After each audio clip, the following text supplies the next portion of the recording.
All right, perfect. Welcome everybody to the show. This is the GOOYOW Now show. I am, of course, your host, Bob McIntosh, and I'm excited that you are here with us today, spending time. For those of you who are new to this, if you're listening on the podcast, we also simulcast this into our Facebook group. So if you're not part of the Facebook group, you can actually get access to all of this great content before it comes out. But I am excited. So our guest today is Michelle. And one of the things that is, I think, interesting to me about how I met Michelle is that we met through a mastermind. And when we first met, she was doing something completely unrelated to real estate and then moved halfway across the country back to her, I guess, hometown, if that's the right way to say it, home area, and decided to get into real estate and start executing. And the reason that I am excited to have her on here is that in 9 months, she's gone from brand new to 19 deals. And actually, we were just talking last night as well, and she's doing some residential assisted living facility conversion as well. So the point is this: in 9 months, she's managed to accomplish more than what most investors accomplish in a few years. Now, this is not me poking at those of you who have not done 19 deals in all the time that you've been there or anything like that. But look, at the end of the day, this group is about helping you have success in your real estate investing business. And the most important thing that we can do is highlight and showcase folks who are awesome at doing that. And so that's why I'm excited that she's here, and I'll have her do a little intro and all of that. But I wanted to frame for all of you who are watching this live, or all of you who are listening to this on the podcast, who she is, why she's here, and why I felt it was important for her to share her journey and her message and her story. So without any further ado, Michelle, thanks for being on. I appreciate you being here. Thank you for having me. I'm excited. Cool. So let's start with this. Kind of give everyone a brief overview of your background, what you do, how you do it, and how you ended up getting into real estate and sort of what led you there. Absolutely. So I started my entrepreneur career in 2013, and I started in what I was doing in corporate America, which was staffing recruitment. And then went into about 7 years ago, because it's about 10 months strong being in real estate, but about 7 years ago, had an opportunity to get into construction for investors that were fixing and flipping, kind of the Walmart, so you will, of investing, purchasing 300 homes in Florida per month, and learning that route of the subcontractor, the non-permanent opportunities and so forth, helped with that, and just really started to get exposed to the real estate world. Didn't know how I was going to get into it. Didn't know how. I just knew I wanted to be there. And then met you, Bob, about 3 years ago in our mastermind that was just entrepreneurship mastermind. At that time, I was still laser focused with construction and was like, I don't know anything about real estate. But then quickly was very successful right during COVID too, during being an essential company. But found it wasn't my passion. And going through these masterminds, everyone is always discussing what's your why, what's your passion. And I'm like, it's to make money, duh. But quickly realize that that's probably, you could do that and start to follow your passion. So did some soul searching. And really, it was what got me into real estate. I said, why don't I just start now? And did not, again, no experience. And what led me to come back 1,800 miles back home to San Antonio, Texas. My business partner is my mom in the real estate game. Which is awesome, by the way. Thank you. She mentioned, hey, I want to get out of corporate America and become an entrepreneur. So real estate was what has got us together.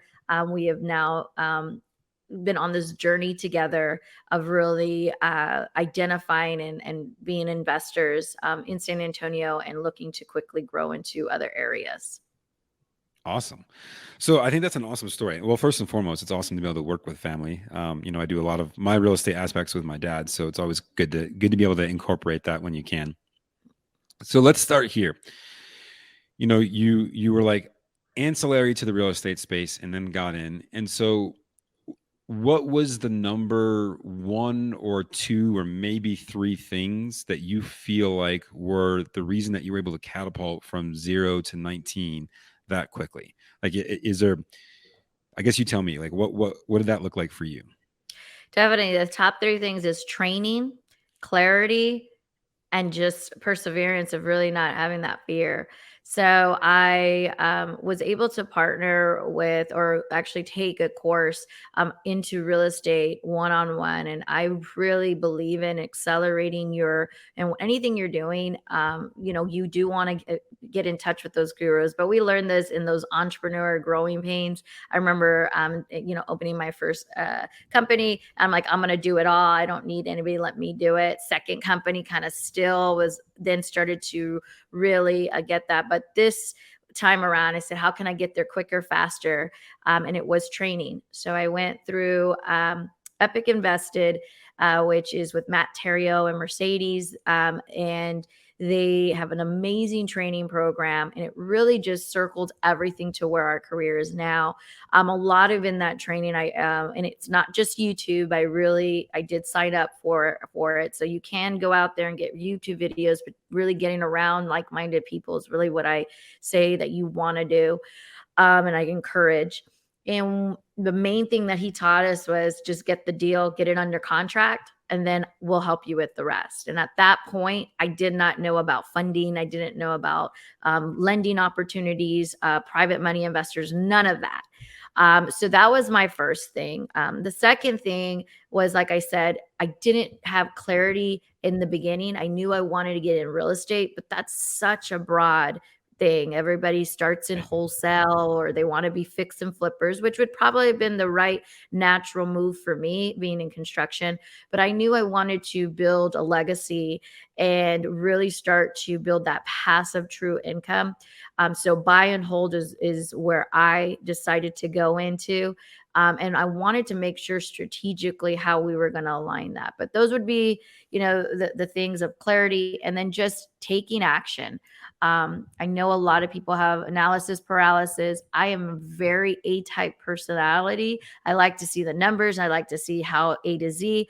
But sometimes you just got to really take, the leap of faith and just hope, just go along your journey. And if you have the like-minded people around you, you'll be able to do that. So again, didn't have the answer when I first started, but then we really started dialing in and really figured out that clarity. And that's what's got us to where we're at now, and the business that we're running, to be able to understand that. Perfect. So I want to go back because I was taking some notes here on a couple of things you said, and I think these are important things for all of you watching or listening, whether you're live or not. And by the way, if you're live on this, just drop a comment and say hello. If you're watching the replay, let us know you're in the replay. But here's the thing. Okay, so you said, all right, join a training program. Great. We all, most everyone here, especially in my groups or my circles, has done some form of training. But the thing that you keep alluding to that people, I think, discount too much is community. So talk a little bit more about how powerful or what specific impacts you felt like community and being parts of community like the one here or any of the others that you've joined, the masterminds and things like that, has impacted what you're doing. Absolutely. So community, it's just being around like-minded people, and also understanding that now that I was in those circles, like what other group you and I met in, now really understanding that real estate, and letting others know, hey, I am now I am looking into real estate. I am looking at doing this. What do you think? Able to discuss deals. I'll tell you, my first private money lenders are all from my community. So they are from actually the tribe that you and I are around. And I remember fearful of first getting in the first few months. I'm like, again, mindset, I'm not going to borrow money from anyone. That was the biggest thing. And then when I had my first private money lender, they said, I'm glad you actually asked us.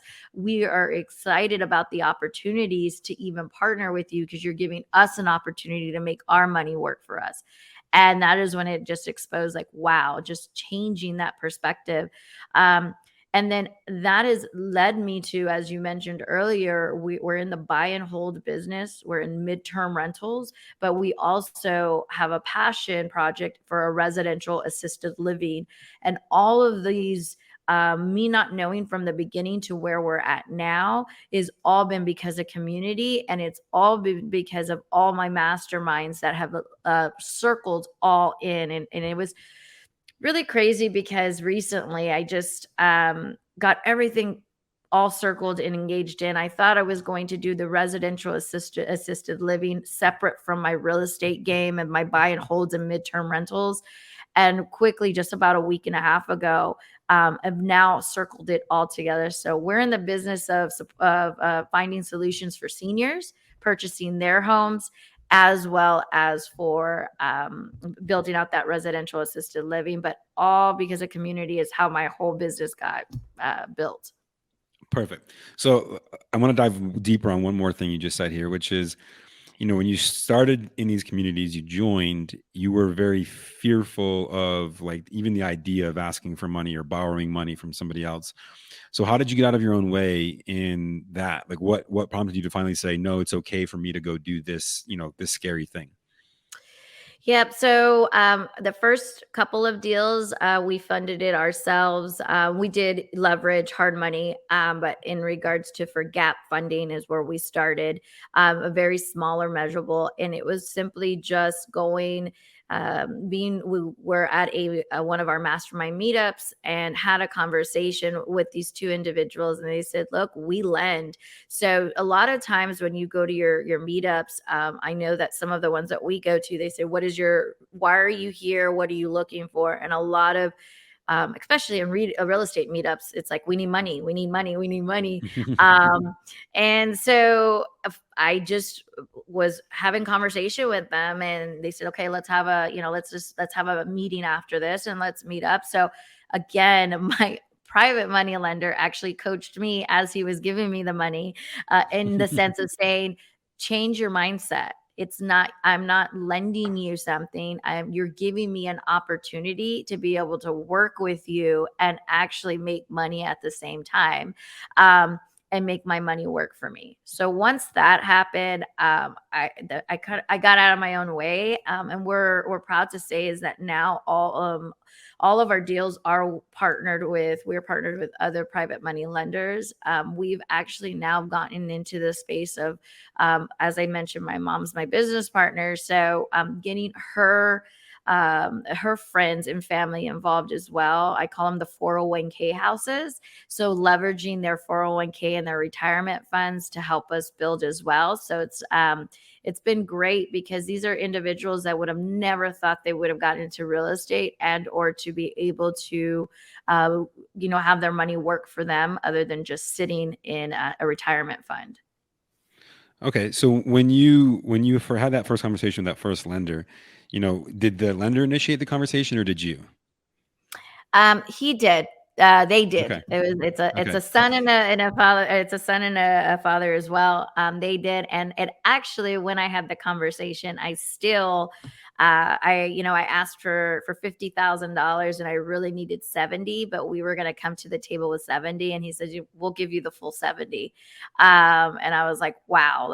And it's since then. One thing I will tell you is, and I think you know this too, if you're doing the right things and you get those private money lenders, they'll continue to lend to you and lend to you and lend to you. So I didn't know what I didn't know. And I'm like, why didn't I ask for the first 4 deals Right. prior to that? But now we are where we're at and we're able to do that. So that's how we're able to scale as quickly as we have been. But I've been very, very strategic in what we purchase and what we get, because of the business model that we have. So we focus, it's very, very clear on what we do.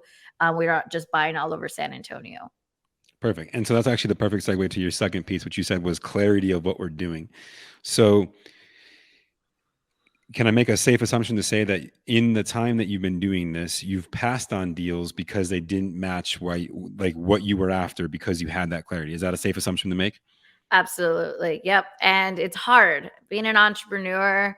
We know we can make a deal almost out of anything. And we know that we want to purchase everything, figure it out. Let's do the wholesale game. Oh, if it's not in our buyer's box, or let's fix and flip this deal real quick to get some cash. it's been hard. It's been very, very hard to walk away from those deals, or even just to think, hey, maybe I should go into wholesaling. Or the biggest thing recently is, why are you doing single family? Jump into multifamily. Multifamily is the way. But the way that we look at it is, we want to build a sound foundation, and have a foundation to be able to, from there, continue to scale and be able to go into a further direction of others. But yes, we only focus in 3 zip codes. 3 zip codes. As I mentioned, we do midterm rentals. So we really we rent out to corporate housing. Military is our biggest one, of trainees that come into San Antonio. And now we've just expanded into insurance companies of families that get displaced. So everything that we do is to help the community. And so with that being said, we only focus right now around one particular base that has 3 zip codes within that.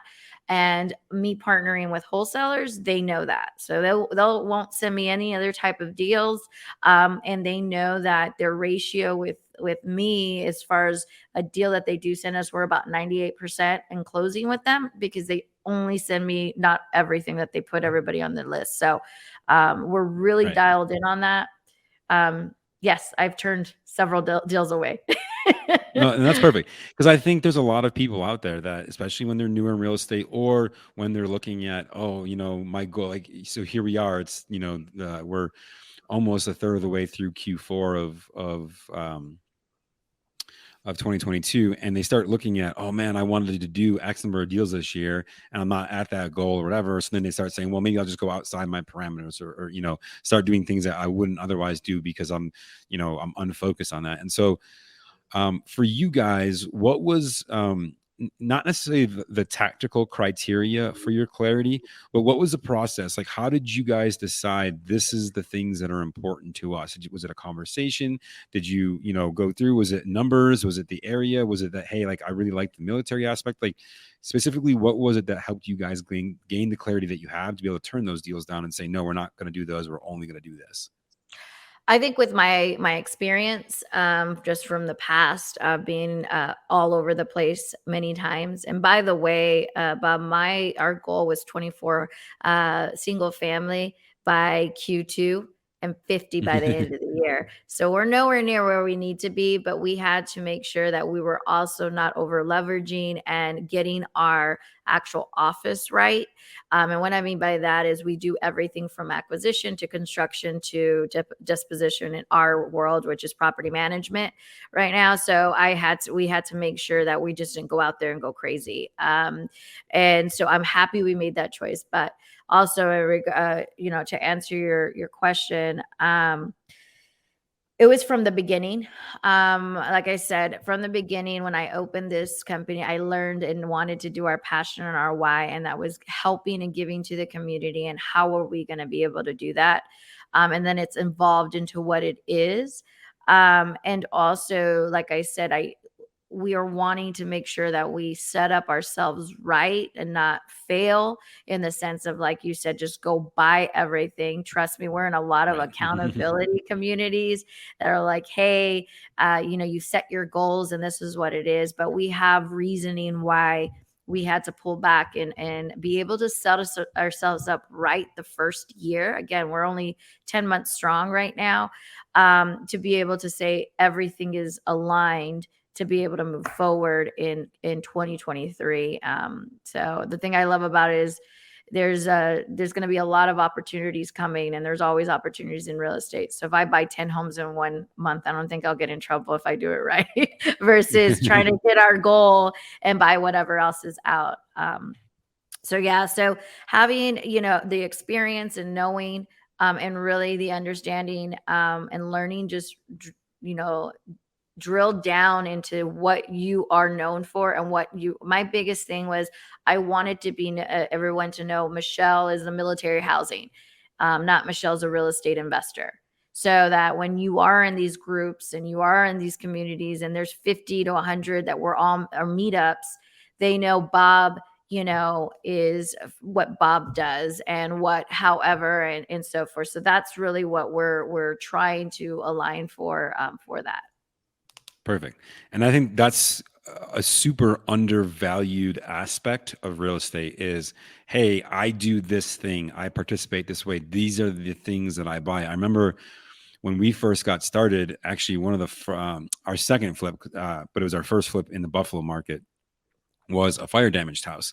And the whole reason that we got the house was because the agent, they called an agent to list it. And basically I think that we bought it for like $12,000 or something like that. If I remember correctly, it was like very, very cheap. And she's like, I don't even want to spend the time to deal with this and like deal with closing on it. Like the commission's so low, it doesn't even make sense.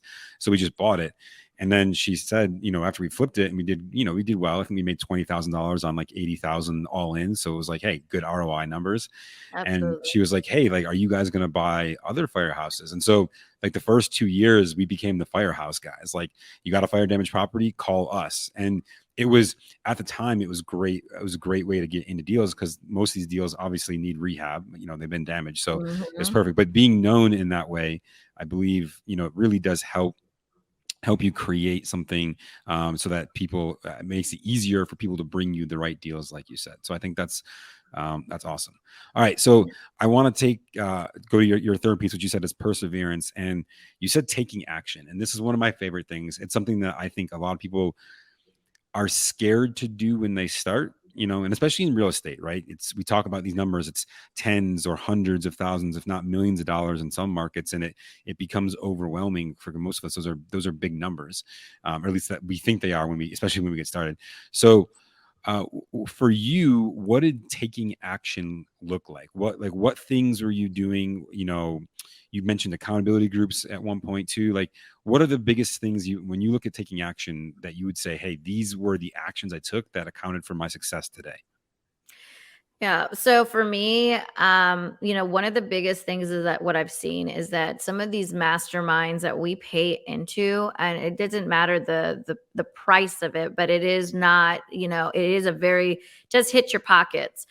So my biggest thing is how quickly can I get the ROI out of that? So it's one, we're networking in the group and finding your private money lenders, but truly taking in the courses and taking them step by step. So I believe in the process. And anyone that I've been part of a group that is a training group, right, that they give you that, I put their training to the kind of put it to the fire. And I will say, if it was something with Bob, like you had one, I'd say, Bob, if you told me just get the contract, come to me next, I'm going to get the contract and I'm going to come to you next. If you tell me, okay, and then after that, go look for lending, so following the process and not having, and just really being, just hone in on that. So my biggest thing was for that, because there's a lot of stuff that gets thrown at you, and being an entrepreneur, we all know this, right? There's a new training, or there's a new fad, or now let's go run to sub 2, or let's go do this. And when did you really finish the whole course? I mean, Right. I'm actually right now going back to the same training courses that I went to when I first started.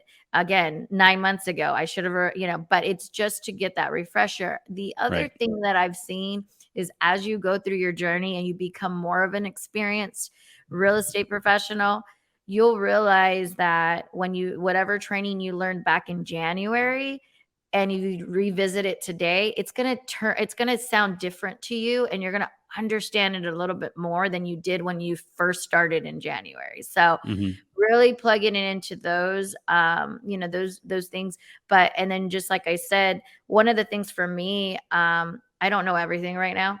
But when I finish a project, or I get a deal, or I analyze a deal, Right. or however, what did I learn from it? What could I have done better? And how are we going to implement that going forward? So I just recently, like, we took the flooring out of one property, and I'm like, shoot, we could have kept that whole flooring. And I'm like, we could have Why did we saved. do that? Why did we do that? Right. So again, I don't know all the answers, but I do look at it and I'm like, but from a cost perspective, we could have saved, $7,000 in doing that, especially that now the position that we're in. When I first got my first deal, we wanted to make it look nice. It's very different in Texas versus Florida kind of Right. fixtures and everything. And I wanted to go to the nines. Then I realized it's not giving me more equity in my house at this point right now. It wasn't. So keeping that we're buying and holding.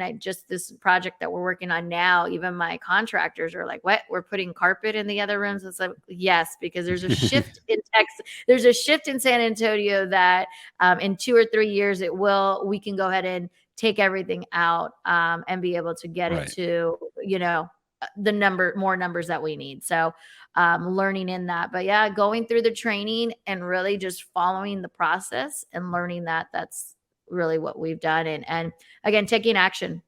You're not going to know all the answers, but the biggest thing, and I'm sure everybody hears it, get the contract, the money will come. And it's so true.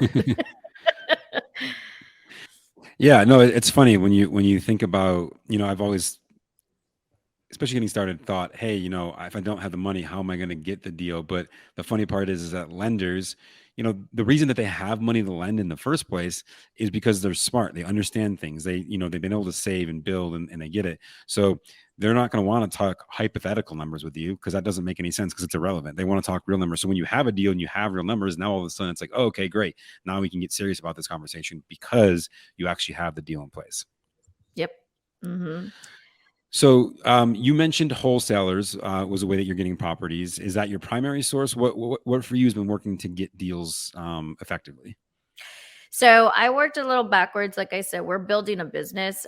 So I moved from Florida to Texas. I hadn't been in San Antonio for 13 years. So I didn't have the contractors in my backyard, You didn't have a list of people to go to immediately? No. And it was very, very difficult for me to say that. Let me become the contractor here in San Antonio and screw all these other individuals because they're giving me crazy numbers, and didn't think I knew what it was for the construction side. It was kind of like the wild, wild west. And I'm sure it's in every market, not just here. But what so I worked backwards. So I had to really get a good construction team together. I went through a lot of different ones. Finally, and we'll continue. All of us for a while. That's one of the hardest things. I think it's settling down now. I think people are the contractors are knowing that the real investors are around, and hey, you know what? I can't just throw all these crazy numbers out to renovate homes. So I was able to really focus in on that. So a lot of our deals did come from the wholesalers. Nothing against them. They bought me time. And as I mentioned, acceleration and convenience is where I'm at. What's going to get me to my goal quicker and faster. So wholesalers, I have a few of them that that I've worked with. Now, as I mentioned earlier, everything's circling in together. Right. We are now building out our acquisition team.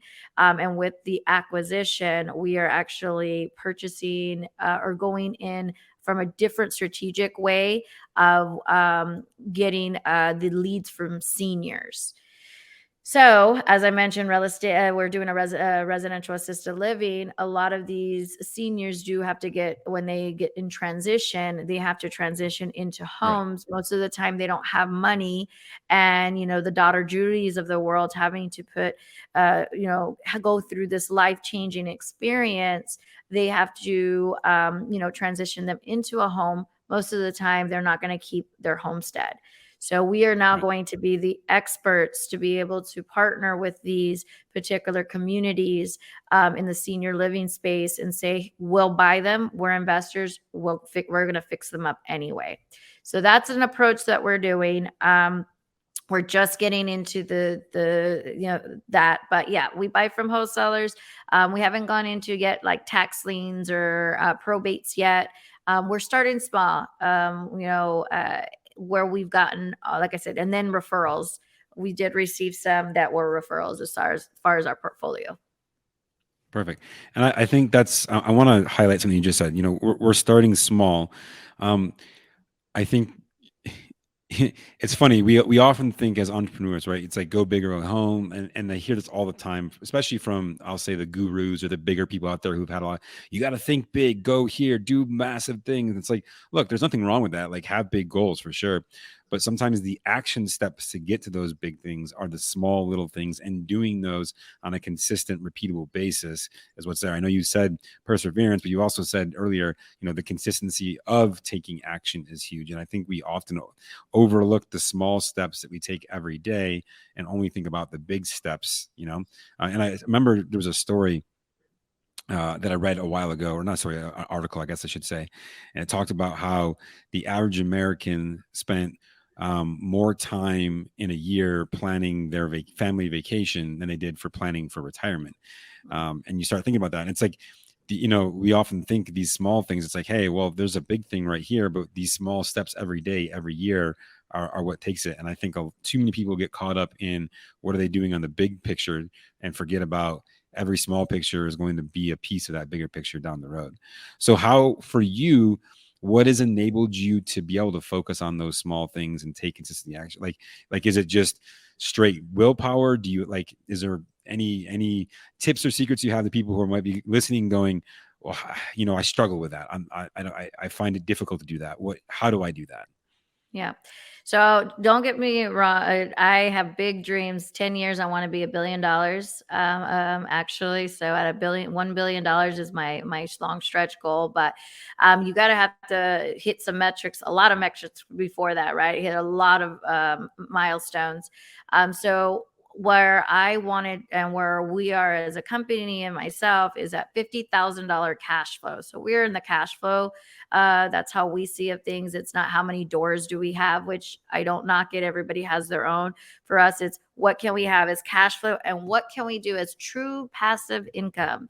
So Airbnbers out there, short-term renters, midterm rentals, if you are your property management, you are not doing passive. You are working on your business. And I will say that is where we're at right now. So there's nothing wrong with that. We're in transition to see how we can automate that and let that go. But yeah, we're, still skin in the game, and we're only 9, going in 10 months strong. But really the steps of, you can have that 10-year, we follow, if you guys have not read Traction, we are an EOS company. So Traction by I think it's Gino Wickman. They talk about how to build the business, and you can be one person up to 100 people within your business if that's what you're looking to build. But those just give you a lot of the goals and things to do. So first thing is $50,000 cash flow is for us. How many? And then we backtrack that. So how many houses would that get us? What does it look like as far as that? And what type of business are we running out of that?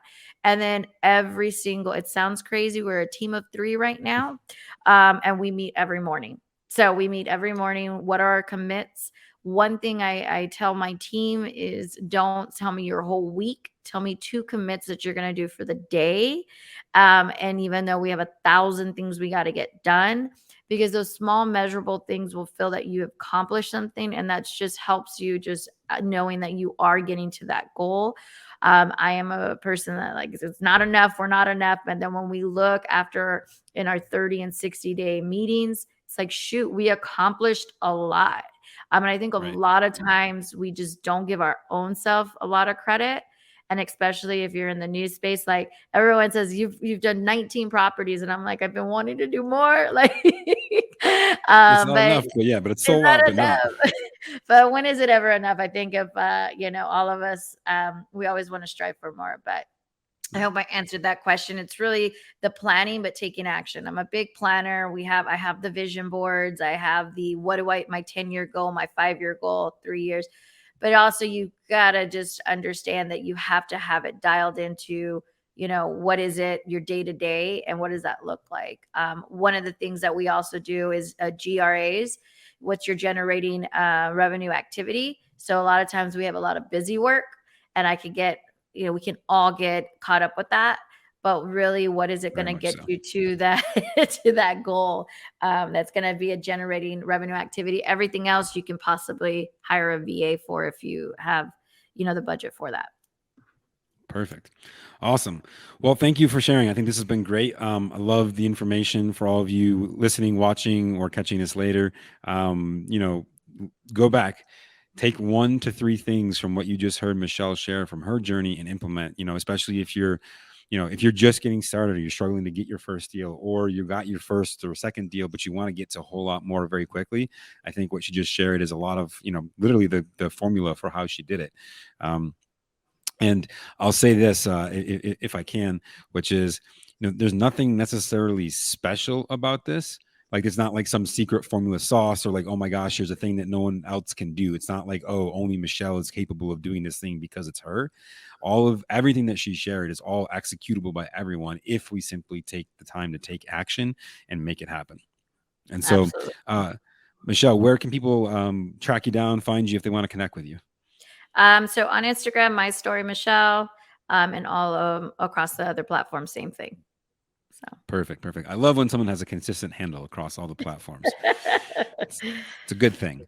Thank you so much for being on, Michelle. Appreciate it, and look forward to seeing your journey and continue along. And when I'm out in San Antonio, connecting. So thanks for hopping on, and everyone else, thank you for listening, participating. Make sure you subscribe if you're in the Facebook group. Drop a comment if you're listening on the podcast. Leave a review. All of this information is free and available to you, but all I ask is one simple payment of share it with a friend or two who might need to hear this. That's the payment you can make. So thanks so much, Michelle. Appreciate it. Have a great one. Thank you.